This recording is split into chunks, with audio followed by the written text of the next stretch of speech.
Hey guys, welcome to your channel. Hope all of you are well. Today we are going to point out some very important characteristics of integral humanism.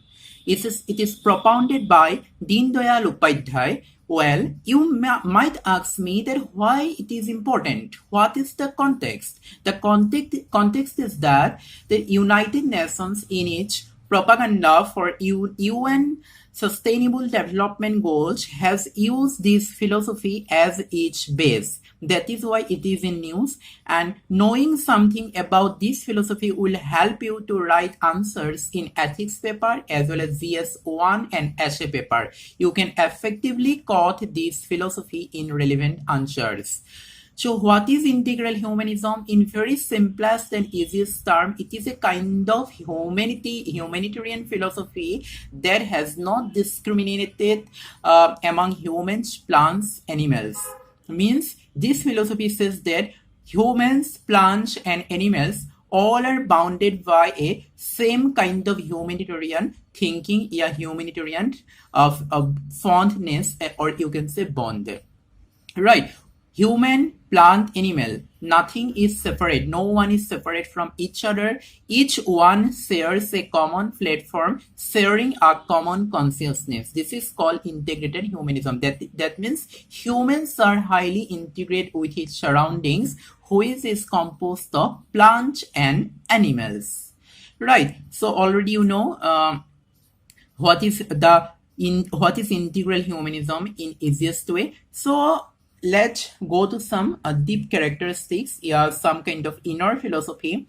So as per Deen Dayal Upadhyay, the attributes of human beings can be divided in its hierarchical form as follows: body, mind, intellect, and soul. This body, mind, intellect, and soul are some of the attributes of human beings in hierarchical form, and each attribute actually corresponds to some other attributes. For example, body corresponds to karma or desire, mind corresponds to wealth and artha, intellect corresponds to dharma or moral duties, and soul contributes to moksha, total liberation.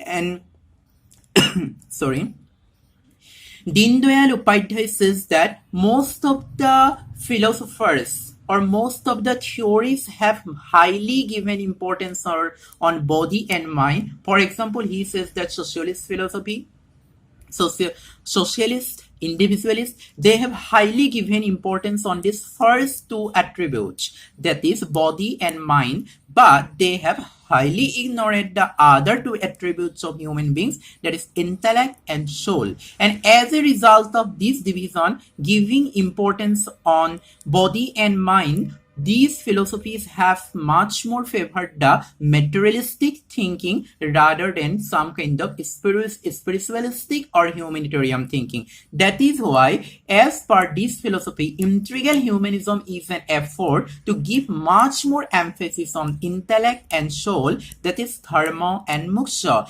As per the integral humanism, moksha or total liberation should be the ideal objectives of human beings in life. This philosophy is an attempt by Deen Dayal Upadhyay to eliminate the discrimination that have been found on various grounds from society. It is an attempt to eliminate discrimination from the society.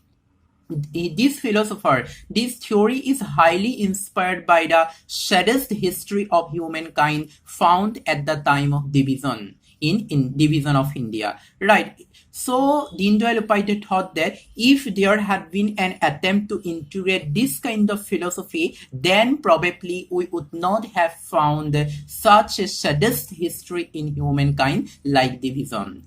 So some of the another important characteristics of this philosophy is that it is based on Advaita Vedanta, and that is why it is your duty to find out what is Advaita Vedanta, right? In the very simplest way, Advaita Vedanta has not differentiated between Atma and Paramatma, right? In this way, it has given importance on oneness. Again, As a whole, yeah, one key point of this philosophy is the oneness. It has not differentiated between human beings and others. All are bonded by the same kind of desire or same kind of soul. Second is oneness of various souls, including human, plants, and animals. Means all are bounded by the same kind of bonding.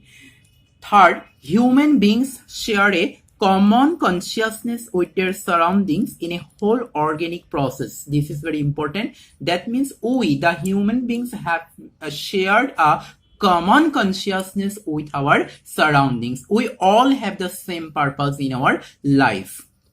And it rejects other individualistic and socialist theories. So as a whole, what is integral humanism? Integral humanism is an attempt to eliminate discrimination found in society. It is an attempt to impose, it is an attempt to imbue oneness, unity in society. It has given a combination, it has given a philosophy which combines human beings with their surroundings, which consist of nature and animals. Right, in this way, the main purpose of this philosophy is to imbue love, care, and peaceful coexistence of human beings with their surroundings.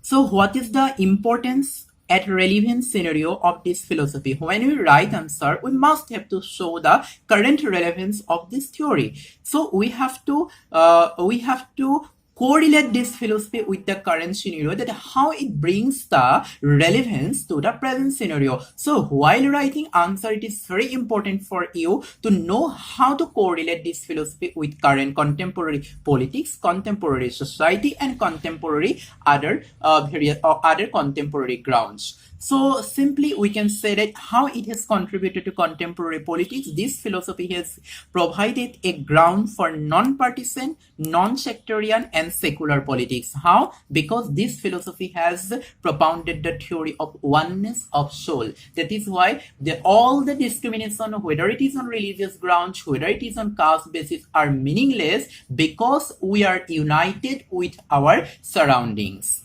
Then how it has contributed to society? It has contributed to society that it has given a view that it has propounded a view of pluralistic society based on tolerance. Right, in this way, because it has again given importance of oneness of soul, that means what? We each one has to cherish a kind of tolerance to each other. In that way, we have to give peacefully coexist with others. Right, in that way, it has paved the way for a pluralistic society based on tolerance. In that way, on humanitarian, how it is humanitarian philosophy, it has shown a kind of sympathy, love, and care towards our surroundings. Means care and cherish the nature, care and cherish the animals. In this way, it has propounded a humanitarian philosophy. That means peaceful coexistence with nature and animals, because as per this philosophy, we are the process of a whole organic process sharing common consciousness. In this way, this philosophy is important for your exam. You can refer to this philosophy in various relevant answers in exam hall.